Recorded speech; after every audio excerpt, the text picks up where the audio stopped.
I gave my sister $5,000 to get divorced and end her pregnancy. Am I the jerk? Here's what happened. Subscribe to Am I the Jerk on YouTube and hit the bell for notifications.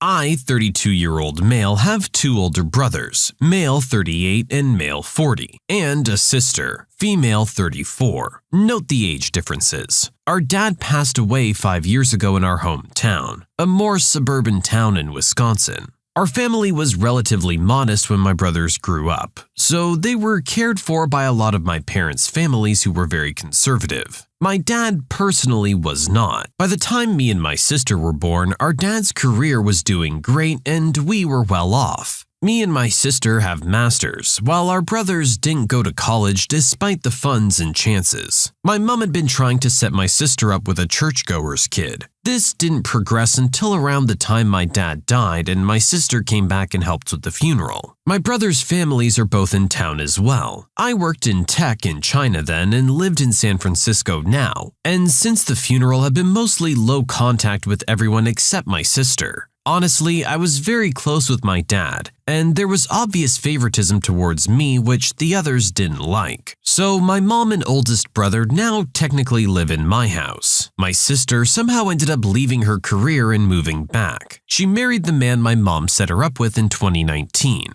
I honestly was in shock at the wedding. I really didn't ever see my sister living on a farm and becoming a stay-at-home mom. I knew for a fact my mom and brothers had a huge part in this because there were a lot of "she's back home" posts. Later, I found out that she had pretty much given all of her savings to her husband. Late 2020, my sister, straight out of the blue, started calling me and just chatting about things. I, of course, love this. Early in 2021, my mom told me she was pregnant. I immediately asked my sister about this, and she kinda broke down. In short, the husband has been abusive. She's broke, and my family and her in-laws haven't helped. My oldest brother wailed at her about how his wife went through the same thing, and my sister should stop thinking she's special. The first time she called me, he had kicked her out of their home for complaining about their finances. This was fairly common. This is where I might have been the jerk. I basically yelled at her too. I told her that she had a career which she can still go back to, and I can help her move back to New York City where she worked and studied before, and that the pregnancy wasn't the end of it and there were other options. The next day, she asked me for $5,000, which I sent to her without asking. I didn't hear much after and didn't intrude, cause it was a total mind freak. A month later, my sister told me she'd gotten a new job in New York City and filed for divorce. The pregnancy is also no longer on the table. Now my family's been blowing up my social media, calling me all sorts of names. I've in general called them stuff back as well,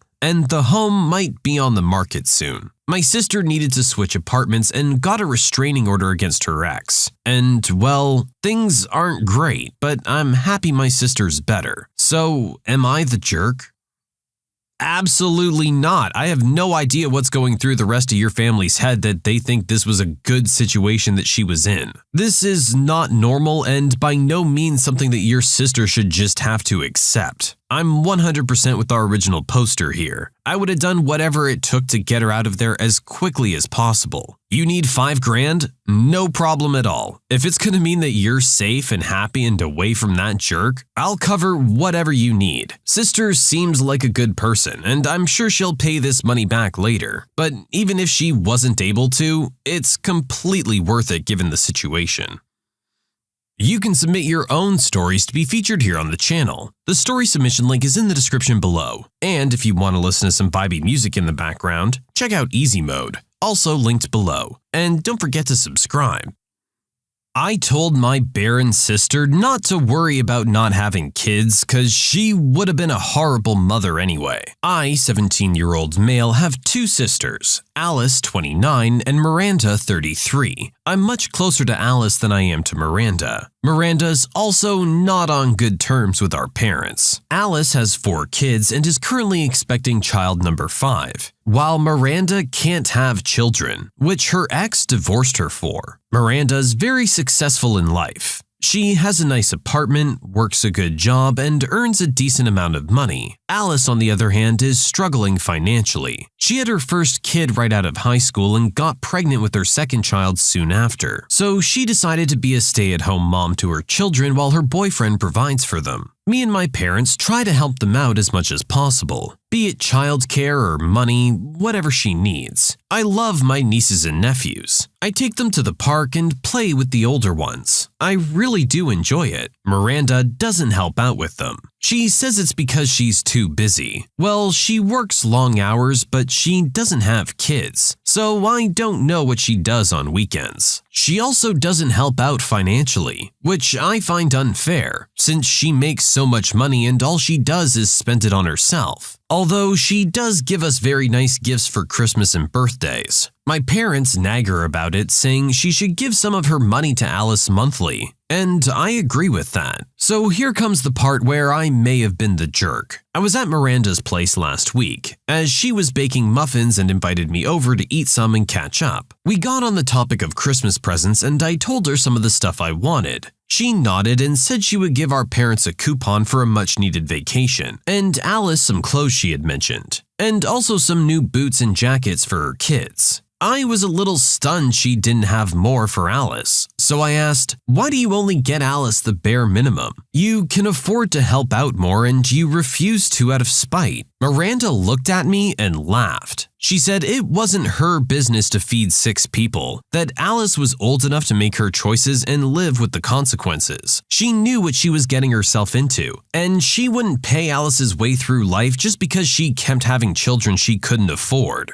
I was stunned at how cold she reacted. I asked her how she could live her life being so selfish and uncaring, and she got angry and told me, "Listen, kid, there are some things you're way too young for to be discussing with me, and this is one of those. Drop the subject or get out." I got really frustrated with her and said something I probably shouldn't have. I told her, "No wonder your husband divorced you. Even if you could have children, you'd be a terrible mother." Miranda got very quiet and told me to leave and never come back. She's now blocked me on everything, and though I don't agree with her not helping out, I'm starting to feel guilty for what I said. So, am I the jerk?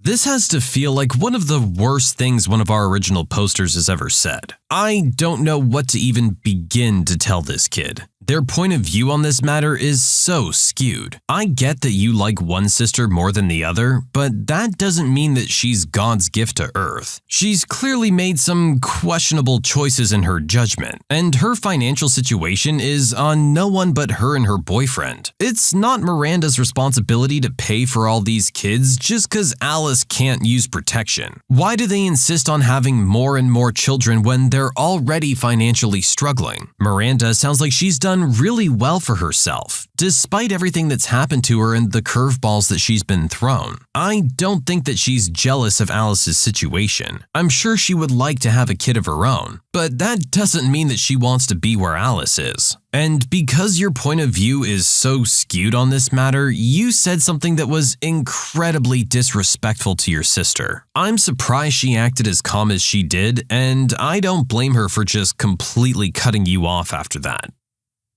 Coworker Karen isn't happy with the quality of the bag of coffee I brought and insists I swap it out. I used to work in a small office area and we had a simple coffee setup for those who like to drink coffee during the workday. There was a list, and when the current coffee supply was running low, the next person on the list would bring in a bag of coffee for the office. There were 10 or so people on the list, meaning that any one person would have to bring in coffee every other month, maybe. It had worked rather well, and everyone was happy with the setup. Enter Coffee Karen. It's her turn to get coffee, and she brings in a pound of coffee from some local hipster coffee bar. It was good coffee, and everyone commented on her coffee selection. Thing was, this was high-end designer coffee and cost about $20 per pound. When that coffee runs out, the next person on the list decides that they didn't want to be outdone and gets a pound from a different bar with a similar price point. Again, good coffee, and everyone comments on that person's coffee selection. This cycle goes through 4 more times until it's my turn to bring in coffee. While I do enjoy a fancy cup of joe, the normal for me is just whatever's about $6 a bag at the grocery store, which is what I bring in and put by the coffee maker. About an hour later, Coffee Karen comes storming to my desk with my bag of coffee in her hand like it was half of a roadkill she found on her way to work. "Did you bring this crap?" She has the bag pinched between 2 fingers and is holding it in my face. Yeah, it was my turn to bring coffee. "We don't drink this crap here anymore." She drops it on my desk and sneers at me. "You'd better go someplace for good coffee or we're gonna cut you off." And she walks away. Well then, I'll do just as you say. After work, I take my coffee and go home. I pass by a coffee house on my way home from work and go in. It was a nice place. They'd made it look like a bar, but serving coffee instead of alcohol. I ordered a house coffee and was able to talk to the barista as I was the only one in the place not glued to a phone. I told him what had happened at work and what I was planning, which was to get a pound of his coffee, take it home, keep the good stuff, and put the crap coffee in his bag. The barista, who turned out to be the owner of the place, laughed and said he loved the idea. So I get a pound of the house coffee and the guy throws in a few extra empty bags. "Keep going with it, man. I like the idea." The next day, I bring in my pound of crap coffee in the bag from the coffee bar and everyone's telling me how great it is. Coffee Karen comes to me and says, "Now, isn't this better than the crap you brought yesterday? Never bring in cheap coffee again." I agree and tell her that the coffee from the bar was just amazing.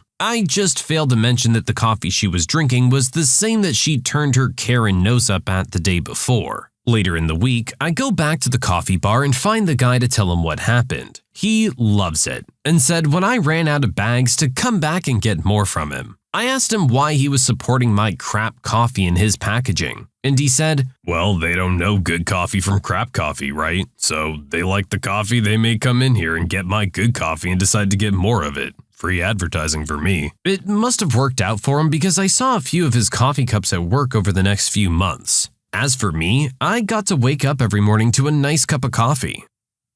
Yeah, a lot of people think they know more about the quality of something than they typically actually do. I feel like our original poster found the perfect creative solution to this problem. He has a nice bag of coffee for himself personally for every morning, and everyone at the office is happy with his choice. Little do they know it's the same crap they refused to drink before. I have a feeling that Karen wasn't the only one complaining about your choice. But I completely understand not wanting to spend 3 times the amount on coffee just because other people are snobby about it. At the end of the day, you buy what you can afford. Sure, a lot of people want the nicer coffee, but a lot of other people don't really care, especially when they're the ones paying for it.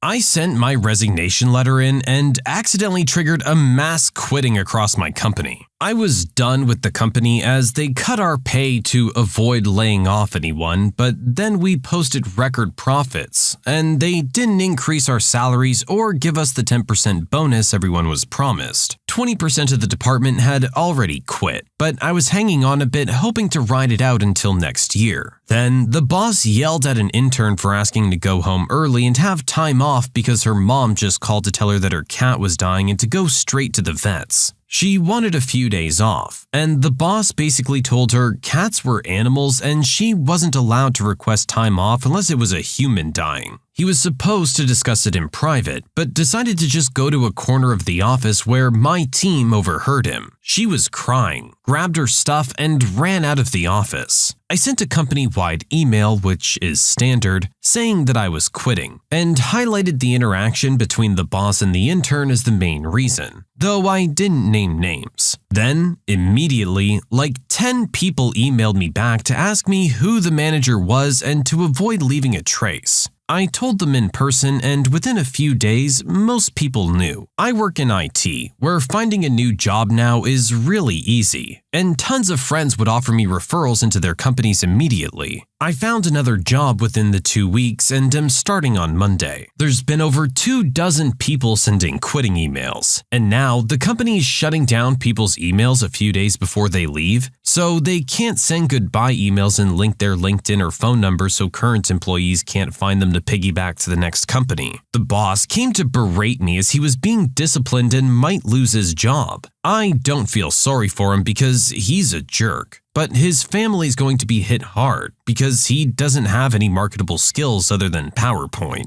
Am I the jerk here? I mean, you didn't name any names on the record, so your boss can't really blame you exactly. Besides, it sounds like there were other people there who witnessed it. You can't just go off like that and be that inconsiderate of your employees in front of other employees and not expect that information to spread. It's bad enough how they were being treated regarding their salaries and bonuses. But being verbally abused by your boss while already in an emotional state is enough to push almost anyone over the edge. Just being a witness to that and knowing that that could be you next time, you don't particularly want to work for that person anymore, do you? Sounds like this company had some serious management issues. And hopefully after all these people leaving, they take a real good hard look at why that might be. Toxic gamer quickly turns 24-hour ban into a permaban. My nephew is really into online gaming. He knows I am as well, so thought I would appreciate this story. Sorry if some of the details are fuzzy, as it's a retelling of something told to me by a hyperactive 16-year-old. Companies that do online gaming are starting to push back against toxic players that make the game less fun for everyone by issuing bans for racist comments, threats, and things like that. Depending on the game, it might start with a warning, then a 24-hour ban, then a 7-day ban, then a permanent ban. A lot of these games are free, so a permabanned player could create a new account, but all progress and benefits they earned are lost, so it's still a big deal. This one game in particular has a forum where players can discuss and appeal bans. So one day a person posts complaining that they received a 24-hour ban for what they considered minor offenses, like saying butts or boobs, and could they check the chat logs to reconsider the temp ban. The response was, we checked the chat logs, and over the course of that single gaming session you made several racist, homophobic, and sexist remarks, as well as threatened to go to another player's home and punch them in the face. We're not sure how we missed that. The 24-hour ban is overturned. Your account is now permanently suspended. Thanks for bringing this to our attention. I mean, what were you thinking, kid? Come on. You know what you said in that game. You're really gonna try and claim that it was minor offenses and for them to go have a second look? Do you really think that's gonna get you the results you want? It's a 24-hour ban. Go do something else for the day and don't be such a jerk next time.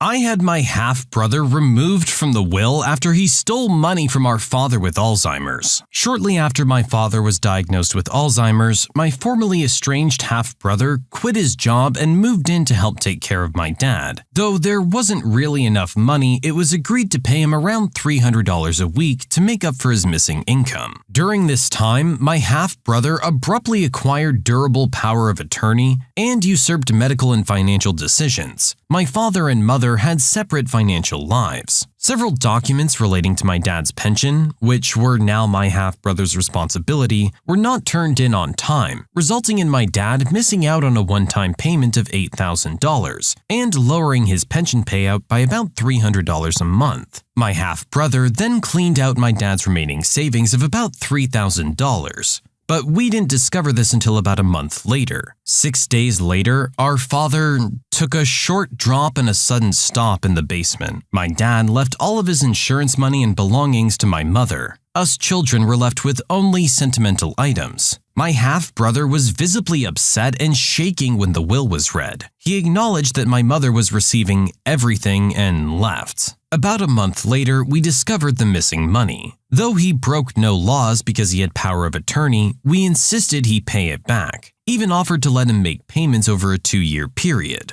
He refused, and we've been no contact for 2 years now. Little did he know that he was in my mom's, his stepmother's, will. He would receive half of what is currently a $250,000 estate. I suggested to my mother that she remove him from the will. She did, and I'm now the sole beneficiary. He stole $3,000 now, only to lose out on $125,000 later. I guess it doesn't pay to be a jerk.